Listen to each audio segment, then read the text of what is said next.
అయితే మీరు ఈ మీటింగ్‌కి ఒక ఎమ్మెల్యే వస్తారని మేము అనుకున్నాం. కానీ మీకు టికెట్ గూడా వచ్చింది. పోటీ చేస్తున్నారన్నారు. కానీ లాస్ట్ మినిట్‌లో మిస్ అయిపోయింది. ఏంటండి కారణం? అరవింద్ గారిని అడగండి. ఇందాక ఆయన ఉన్నాడు కదా! ఆయన మిస్ అయ్యారు. ఏ ఆయన చాలా క్లారిటీగా చెప్పాడు.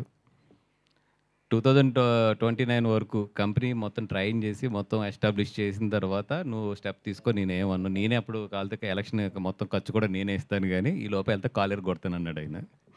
సో, అలా అని కూడా కాదు కానీ, అది నాకు కూడా న్యాయం అనిపించలేదు. ఎందుకంటే ఇప్పుడు విద్యాక గాని వీళ్ళందరూ వచ్చారు. దే నీడ్ 1, 2 ఇయర్స్ టైమ్ వాళ్ళకి ఇంకా ట్రైన్ అంటే ఐ మీన్ ఎస్టాబ్లిష్ అవ్వాలి.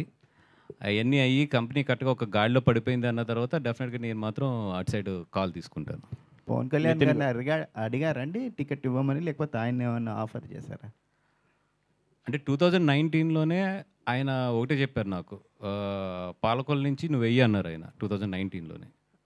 అంటే సార్ నేను ఇంకా చిన్నపిల్లోని కదా ఇదంటే, నువ్వు అలా ఆలోచించకు ఓడిపోయినా పర్వాలేదు. బట్ నువ్వు ఒక క్యాండిడేట్ అవుతావు. భయపడకు ఫస్టు స్టెప్ ఎయ్యి. ఏదైతే అవుతది ముందు ధైర్యంగా అవుతే ఎదరికెళ్ళు అన్నారు.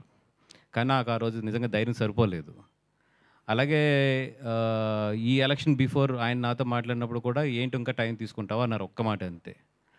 అంటే నేను అరవింద్ గారితో మాట్లాడాలి సార్ అంటే ఆయనకు అర్థమైపోయింది. అర్థమైపోయి సరే నువ్వు ఇండివిడ్యువల్ డెసిషన్ తీసుకునే రోజు నా దగ్గరికి రా అన్నాడు ఆయన అంతే. ఓకే.